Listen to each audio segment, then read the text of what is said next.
experimentally built engines that had HEMI heads, 2-valve HEMI heads on. We have a chamber that is truly excellent for power, and that's why we like that hemispherical shape.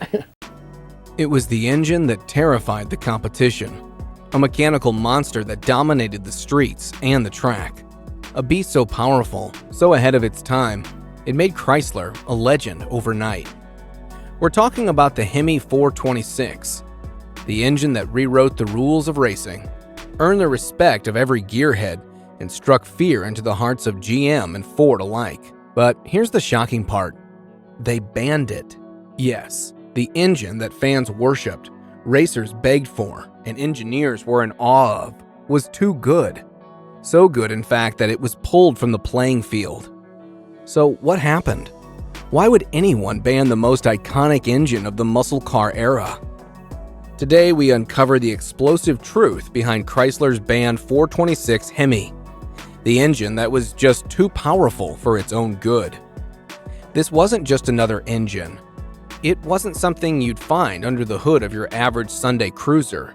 This was a monster.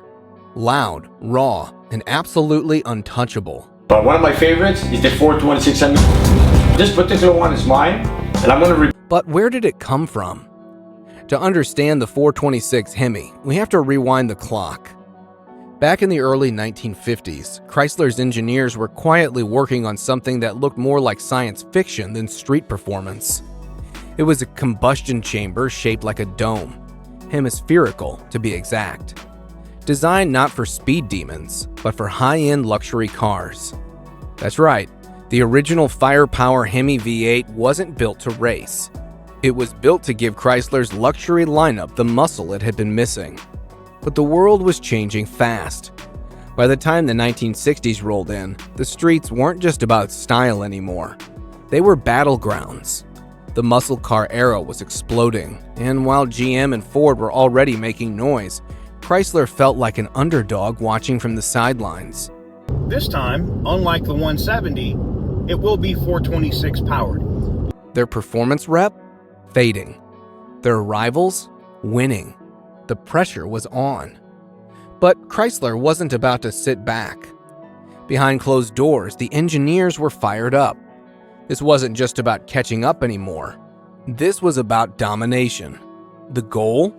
Outrun Ford, outgun GM, and beat both of them where it mattered most, on the track. NASCAR, NHRA, the real proving grounds. And Chrysler wasn't going alone. They had reinforcements.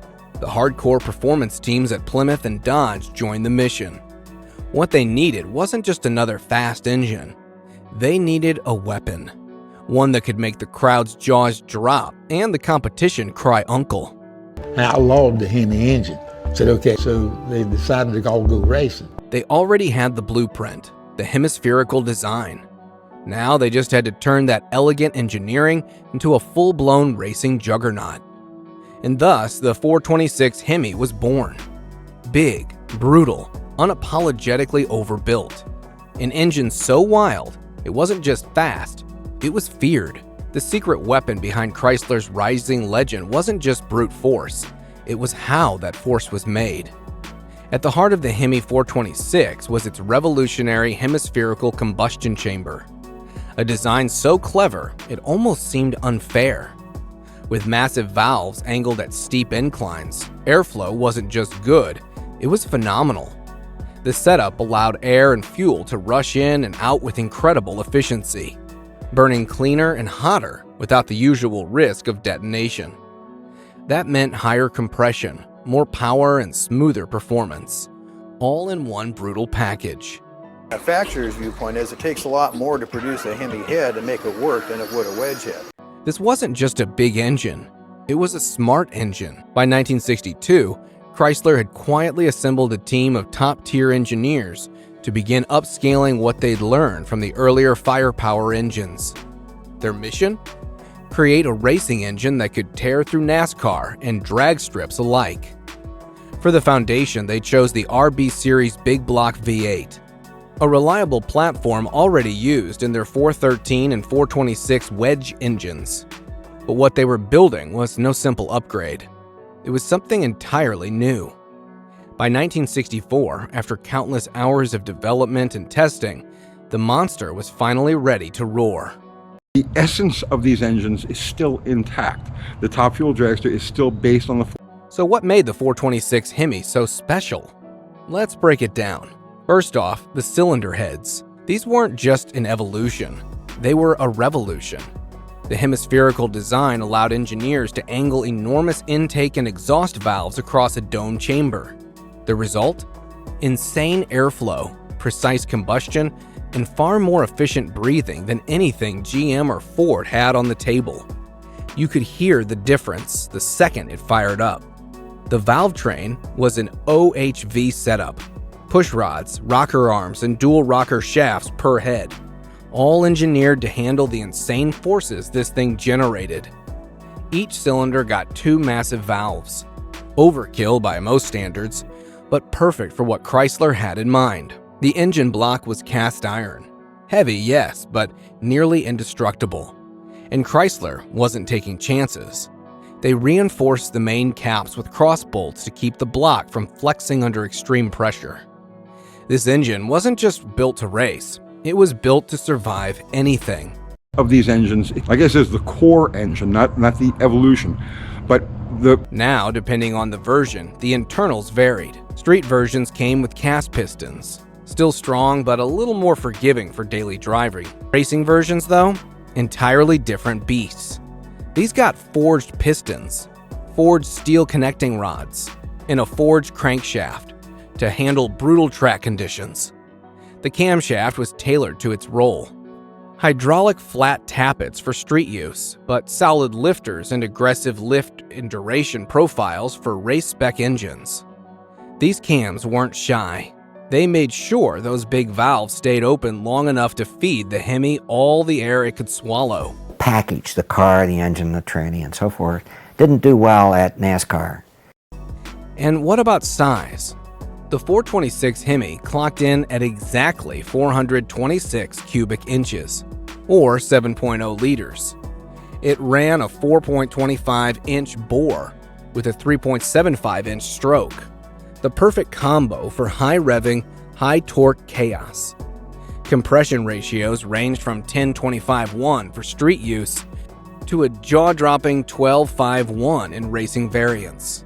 And power? Even the most conservative numbers claimed 425 horsepower and 490 pounds-a-foot of torque.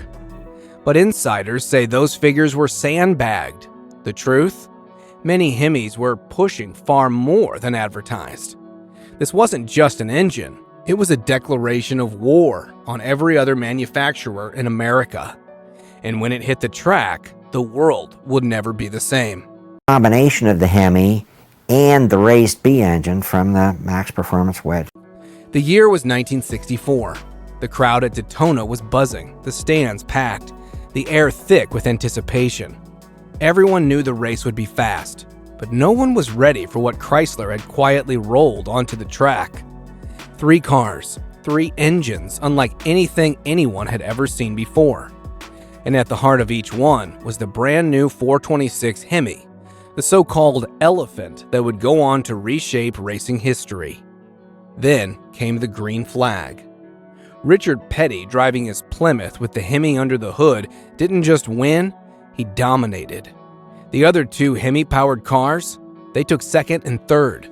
Chrysler hadn't just shown up, they had taken over. The crowd was stunned, the competition was furious. And just like that, the legend of the elephant engine was born. Performance-wise of what was done on the raised B engine, and it was a 426. But just as quickly as it rose to glory, it vanished. So what happened?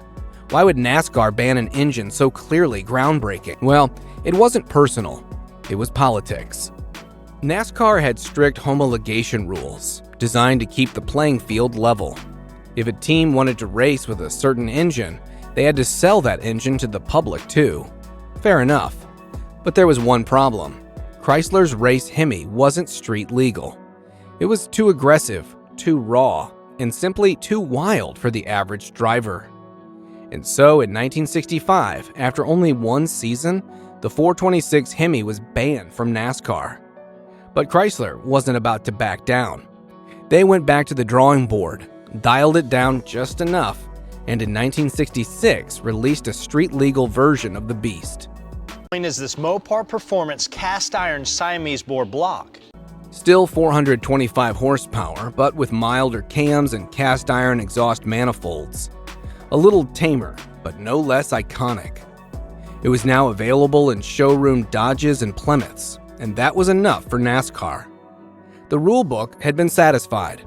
The elephant was back, and once again, it was ready to crush anything in its path. The HEMI was never built to be ordinary, and it never had to be. From the moment it roared to life, it was clear. This engine was something different. It wasn't just the raw horsepower or the brilliant engineering. It was the feeling it gave you. The 426 HEMI wasn't just metal and fuel. It was a statement, a declaration, a mechanical middle finger to the status quo. And the best part? Chrysler didn't lock it away behind velvet ropes. They put it in the hands of the people. We've seen a HEMI, they've heard of them, and so that's one reason. That thing is a legend in its own, the engine is. It didn't take long for the HEMI to transcend the garage and the racetrack. Suddenly, it was everywhere, on posters, in movies, on t-shirts, and in the collective imagination of car lovers across the country. It wasn't just a car part, it was the symbol of American muscle. The rumble of that engine became legend. Drag strips across the nation echoed with the thunder of the elephant. Engineers whispered about its hemispherical combustion chambers like sacred geometry. Chrysler hadn't invented the design, but they'd taken it to perfection. And by the 2000s, the legend hadn't faded. It had gone mainstream. That thing got a HEMI? Dodge turned the old war cry into a national slogan. Commercials, billboards, merch. The HEMI wasn't just back, it had become a cultural icon. But even legends have their limits. When they make noise, you're just so proud of it, and it just really brings more enthusiasm back into the... By the 1970s, reality came knocking. New EPA emissions regulations were tightening fast, and the 426 HEMI, with its massive size and fuel-guzzling appetite, didn't stand a chance. You couldn't tame a beast like that without losing what made it special. Then came the rising gas prices. The muscle car era was beginning to stall. The very engine that had once symbolized freedom and rebellion was now starting to feel impractical. Add that to the sky-high production costs, and Chrysler was facing a brutal truth. The elephant was no longer sustainable. In a quiet but heartbreaking decision, Chrysler pulled the plug. The 426 HEMI was officially out of production. But even in silence, the legend refused to die. To this day, the name HEMI still echoes across drag strips, car shows, and backroad cruises. The thunder of the elephant may not shake the streets like it used to, but for those who remember, its roar still lives on. In engines, in memories, and in the hearts of everyone who ever felt it shake the ground beneath their feet. One way or another, the HEMI still lives on. For more stories like these, subscribe to our channel. Let us know your thoughts on the elephant in the comments below. See you soon.